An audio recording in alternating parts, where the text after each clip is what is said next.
James, let's kick it off, man. I got about 20 minutes. I got a lot of questions for you. So we're going to try to keep things moving along. But for those that are new to the concept of a 1031 exchange, in a nutshell, what is it, James? It's real simple. It's only for investment property. So if you bought a piece of property years ago, and maybe at the time it wasn't investment property, or maybe it was investment property initially, but it's made money, you've depreciated it, or it's appreciated in value, and now you're looking to sell it. The 1031 exchange is the tool that allows you to sell and buy investment property. If you follow certain guidelines and timeframes, you'll be in a position to pay absolutely zero in capital gains tax. So, Rick, it's the greatest wealth building tool that exists out there. There is nothing out there quite like it, where you can make a ton of money, not have to pay Sam, Gavin, and all of their friends. You can actually reinvest into superior investment property. So it's a wealth building machine for investment property.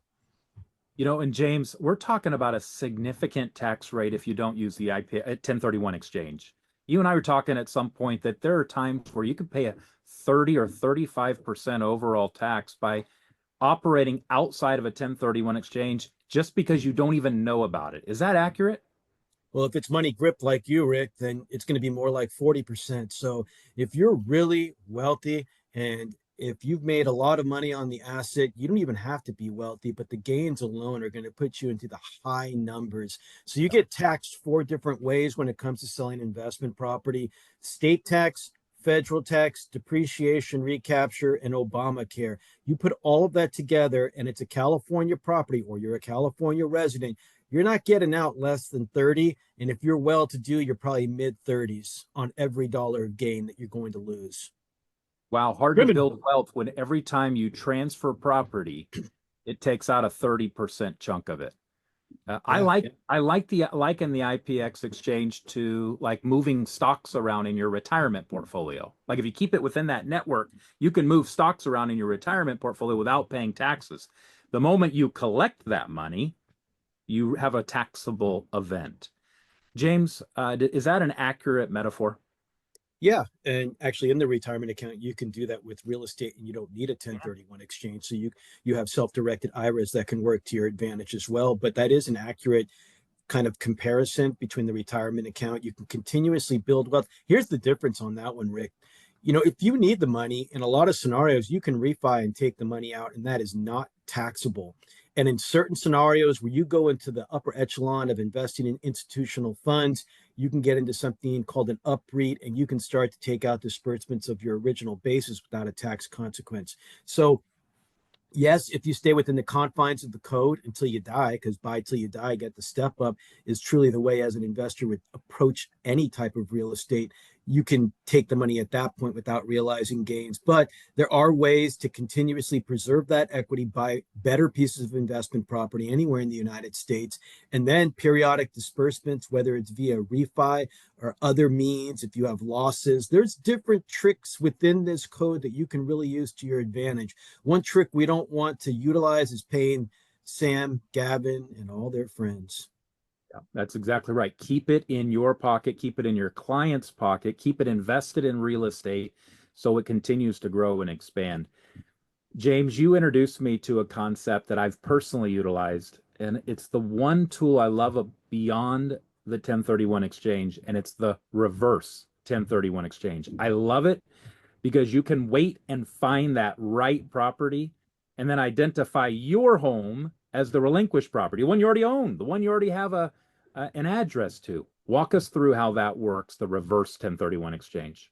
So this is key because I think anybody who's done a 1031 exchange would agree that the most difficult part of the exchange is identifying replacement property within 45 days. That's a month and a half to find the ideal property. And if I'm looking to buy a dream home, a vacation home, or the right cap rate on an investment asset, or just the right property in an area with limited inventory, a month and a half is probably going to mean I'm going to settle for something. The way around that to get the ideal property with really little risk is the reverse exchange, because that allows you to buy the property first and then sell your property in 180 days. And I think everybody on this call could agree that if you price your property right in the Bay Area, unless there's something incredibly wrong with it, there's no way it's not going to sell in 6 months. So My problem with the reverse exchange, it's not my problem. The problem with the reverse exchange is that you don't have the money from the sale. So in a reverse exchange, you're buying first. So you have to either buy it all cash or get financing. And if both those ways don't work, IPX ain't buying the property for you. So the reverse exchange doesn't mean that we buy it for you. It means that you come in with the money. We, as the qualified intermediary, will set up an LLC that will go on title at the close so that the principal, the owner of the other property, is not going to be on title to both properties at the same time. If you're coming in with all cash, easy peasy. Cash comes into escrow. We set up the LLC. LLC closes at the close of escrow. From that point, you have 180 days to sell your relinquished property. Once it sells, that cash that comes pays yourself back. If you don't have the cash, then you got to get a loan. If it's resi property, residential property, conventional lenders typically don't lend to LLCs. You may have to go private money, hope that the seller will carry, or maybe it doesn't work. So, Rick, this tool is very popular. This tool is used all the time, but this tool also needs to be qualified. So I think the conversation should first happen with me and the real estate professional to see if they're in a position to do something like this. And if they are, this works wonders. Rick, we've done a few of these, haven't we? Yeah, we sure have. And James, you're right. Agents don't need to know all those details. They No, just they need to don't. know that there's an opportunity. They get your cell phone, they three-way, they say, James, this is my client James. Tell them about the reverse 1031 exchange. Client discloses what they're thinking about. James kind of directs them in the right path. And the next thing you know, you're listing the property, putting it on the market, or helping them find a replacement property. The reverse is a game changer. I absolutely loved it. James, you've got a saying that's been helpful to me, and and I'm going to botch it a little bit, but it's purchase up, mortgage up, move up strategy. What does that mean? So in a 1031 exchange, I think we could all agree that if we bought property out here anywhere in the Bay Area many years ago, we built up a ton of equity in the asset. And if we didn't refinance, there's just a ton of equity just sitting there underperforming. Now, many people in a 1031 exchange like to buy up in value because the next property is maybe the better property. Maybe it's going from the single family residence rental into a commercial asset, and maybe they need to get financing as well. So in an exchange, there's no limit on the dollar amount that you can buy. So you can use that money to either buy multiple residential properties, one large commercial property, use that as a down payment to split it up and diversify your real estate portfolio. I've had people sell properties out here for $1 million or $2 million and end up putting money in one asset and then money in another property that they're eventually going to move into. So using this as a tool to strategically build wealth within your real estate portfolio by not only buying superior investment property, but maybe even a property that you're going to utilize for personal reasons is something you can definitely do in a 1031 exchange. What you need to remember to pay zero in capital gains tax is you want to buy of equal or greater value to what you sold. If it's free and clear, it's easy. Use all the cash. If you want to leverage up, you can get a loan or bring in more cash to buy something of greater value. If there is a loan on the property that's being sold, keep this in mind because it's important. Loan gets paid off at the close, proceeds go into the 1031 exchange account. You need to use all the proceeds towards the purchase, but you also need to replace the debt. Debt can be replaced with either a new loan or cash or a combo of the two. And any financing for us, we don't care. It works. So if the seller needs to carry for you to get into something because it doesn't appraise or whatever, or if you need to get hard money, or if a conventional loan works, or if you got a sugar daddy, it doesn't matter. Anybody who's going to come in with the money to make this happen will make it happen. And leveraging up to get a better piece of investment property is very popular. Purchase up, move up, mortgage up. Do that, you win with a 1031 exchange. Always. Yeah. James, we're reading about tariffs today, inflation, rates that have been rising for the last 3 years. You probably have the best pulse on the investment market, what's really happening, perhaps of anyone on a real day-to-day basis. How are people today in today's markets with the uncertainty and so forth? How are they using the 1031 exchange? The What's the most investors common way? the investors are taking advantage of it. And I'm not even calling them, they're calling me. They're unloading properties that no longer make sense into better investment properties because they have the equity. They don't need large loans. They understand, the investor understands that when interest rates are higher, prices are lower. They're taking the opportunity to unload an asset that no longer makes sense to them. Maybe it's deferred maintenance. Maybe they're tired of being a landlord. Maybe it's a fully depreciated asset. Maybe they hate the state of California. We hear that all the time. Maybe they want to go from active to passive. You can do all of this in a 1031 exchange. But the true investor, I'll tell you this, I looked at the numbers from 2024 to 2025. In January, we're up 20%. In February, we're up 25%. March has already started off at a good number. And the phone calls is where I can really kind of predict what it's going to look like going into the second quarter. Many people are calling me saying, all right, I got this property. It sucks. I hate it. I hate people. And I want to just unload this asset, but I hate taxes more than those three things. So I want to do a 1031 exchange. I'm planning to put it on the market in the next couple of weeks, in the next couple of months. And I want to go and do this. How do we make this work? What are the parameters? And this is just like phone call after phone call after phone call after phone call, email after email after email. Some work, some won't work. But the fact that there is all this activity of people wanting to unload their investment properties. Now, this isn't everybody. This is big time baby boomers who have tremendous amount of equity, or any of the cats that bought property in 08, 9, 10, and 11 for almost nothing. And all of those properties have doubled or tripled because if you guys remember, and Rick, you're in East Contra Costa. You remember everything was on sale in 08, 9, and 10. It was just horrible. This is not happening right now. In 1031 land, we're seeing the investor, especially in the state of California, they're acting. It's proactive, not reactive right now. And so if you're not targeting this market, for any of the agents on the call right now, you are truly missing out. Because realize this and understand this, that in the Bay Area, over 35% of the property, resi property, qualifies for a 1031 exchange. And if we go into pockets like Oakland, Berkeley, Hayward, San Francisco, those numbers are higher than 35% because there are so many investment properties right in your backyard, whether it's mixed use or full use. You get to move up to a better class of property, less issues with termites, less issues with tenants, less issue with toilets, and less taxes. That's 4 T's. That's my next presentation right there. I can think of how. Don't forget the fifth, brother, the trash. Oh, and the trash. All right. We've got James, hoarders in these houses. I've seen it. no, it's It's bad. And Tenants, trash, toilets, termites, taxes. If I'm, we were talking to Luke earlier today. He's a young real estate investor and interested in a career in real estate.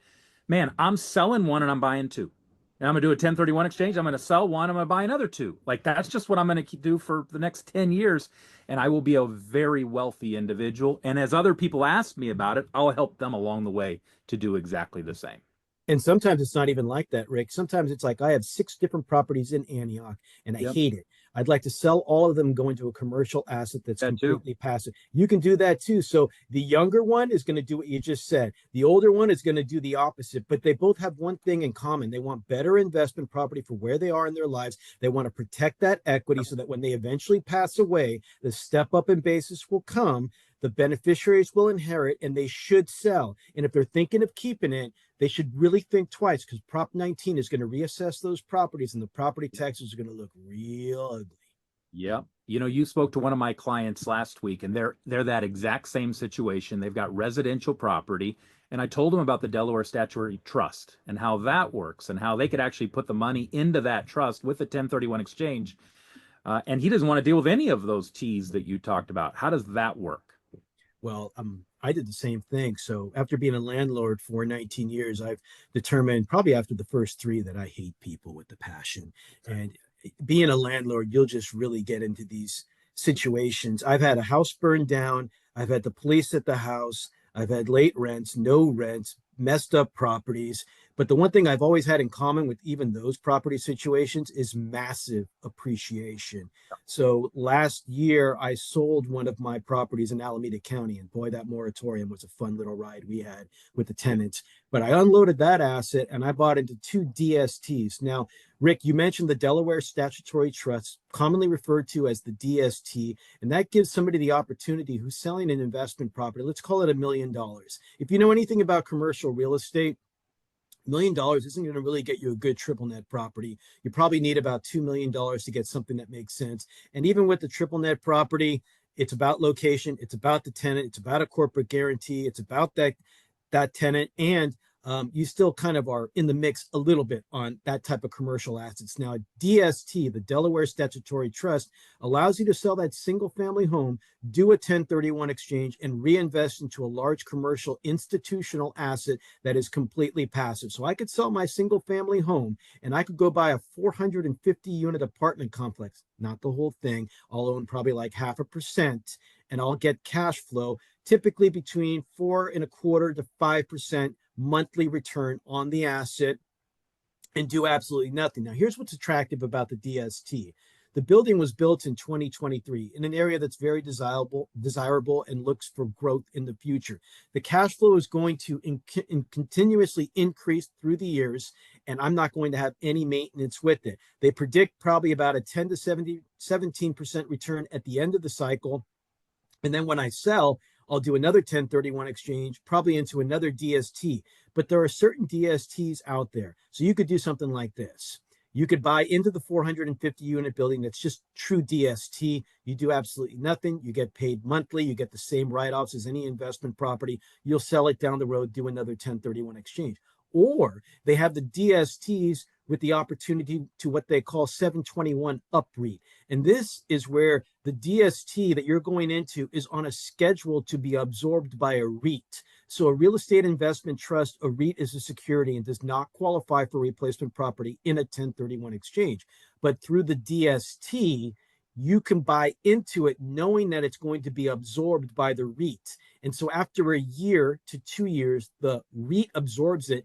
And now you're no longer in real property, you're in shares, and you own a fractional interest in probably 80 to 100 institutional assets with the diversity that you're looking for, with an increase in cash flow. And get this, in the UPREIT situation, after I think it's 2, possibly 3 years, you can start to take periodical distributions on that UPREIT.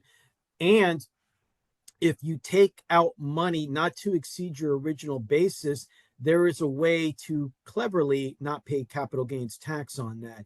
So, I mean, Rick, that you're diving deep into something like that. That is geared towards somebody who's been a landlord for a long period of time with a built-up ton of appreciation. It's perfect for the baby boomer that doesn't want to list because they have no exit strategy. This is perfect for somebody that wants better cash flow, because they'll get it, because they're getting underperforming assets over here with no maintenance responsibilities, with I want the supplemental income. I don't want the headache. I want to just relax. And being a landlord for a long time, dude, I was cringing every month. What text messages are going to be this month? James, is it cool if I pay the first part of the rent? There ain't 2 parts between the third and the fifth. It's already late. And then the second part, when I get my commission check. When's that? I don't know. But they had the moratorium and I never said a word. I was just happy I got paid in full every month till the end. But I never knew when. As a landlord, it's stressful. And I think for that type of person, this might be the perfect solution. And if you're retired, let me tell you this, in a 1031 exchange, like I mentioned earlier, you got to use all the cash. But if there's debt on the property, you have to replace it. If you're retired, you may not qualify for a loan anymore. The DST can absorb that debt and take that off your balance sheet. So it's another plus for the right client. So as long as you're an accredited investor, and most people in the state of California that own real estate are, it's very easy to do. You won't mess up in your 45-day window because you'll have it all set up in advance. Yep. James, I got to land this plane. What else do we need to know about a 1031 exchange? Okay, you need to know to contact me prior to listing the property. And it's real simple. It's a 3 to 5 minute conversation I'd like to have with your seller. A, to confirm it's investment property. B, to confirm they're the owner, because the taxpayer that sells needs to be the taxpayer that buys. I know that sounds simple, but sometimes it's in a trust, it's in an LLC, it's in an S Corp, it's in a C Corp. I'm not on title. This is my husband's, this is my wife's, whatever it is. I want to figure that out before the property goes to market. Then once it's in contract, we need to set things up, right? Obviously, we're going to set up escrow at Fidelity with Malou and Manny to get things going, but I need to be in the mix prior to the close, or they're a taxpayer. I'll go over all the timeframes and the deadlines and make sure that they adhere to the code and know what it takes to be in a position to pay zero in taxes. But the final thing I wanted to mention, because I think many people are not aware of this, if I sell for $1 million and I'm doing a 1031 exchange, most people know I need to buy something for $1 million or greater to pay no tax. And some people know if I buy something for $800,000, it still works. I just pay tax on the 200. And if I bought it low enough, I'm still going to get benefit from this. But what some people don't know works in a 1031 exchange is that, hey, can I use that 200,000 to add an ADU to the property or improve the property? There is something called an improvement exchange that you can do in a 1031 exchange. So if you have the right situation with the right client that buys the lot that can have improvements, or maybe it's just the house that needs all kinds of work, there is something called an improvement exchange. And when people hear that, they're like, cool, that's it. I'm going to kill it with this and I'm going to add ADUs and all that. Here's the catch on the improvement exchange. We, as the exchange company, like a reverse, will set up an LLC that will go on title because improvements don't qualify, only real property. While we're on title, the GC and the subs will invoice us for work. All this is pretty easy and boilerplate. Here's the hard part. You have to identify what you're going to do within the 45-day time frame. That's still easy, but you got to complete it within the 180-day time frame. That's the kicker. That's the hard part. I'll put my info in the chat so you guys all have it because I saw that chat come up. I think that's mainly what I wanted to communicate to all of you today. If anybody, because I'm supposed to do this, so it's almost criminal for me to say this, but please give me a positive Google review. I am the eldest tenured person in my company with the worst social media presence, and so they tell me to ask every single time. I see you laughing, Jennifer, but it's totally true. This is, if you're new to the real estate business, you're new to the industry, you've only been around for a couple of years, like I'm assuming you're overwhelmed with this phone call. I mean, 1031 exchange, reverse 1031 exchange, DSTs, the improvement exchange. This is the business where you don't need to know it. You need to know him, or you need to know that person. All you have to do is hear somebody that has an investment property, have them pump the brakes before they list the home or talk about their strategy, and three-way with James. Get them on the phone with James. James, we've done this time and time and time again. James will guide them, direct them. He'll explain all the nuances and make sure that your client complies. Then you list the property. Then you go out and find the relinquished property. It's not a business right now of what you know, it's who you know.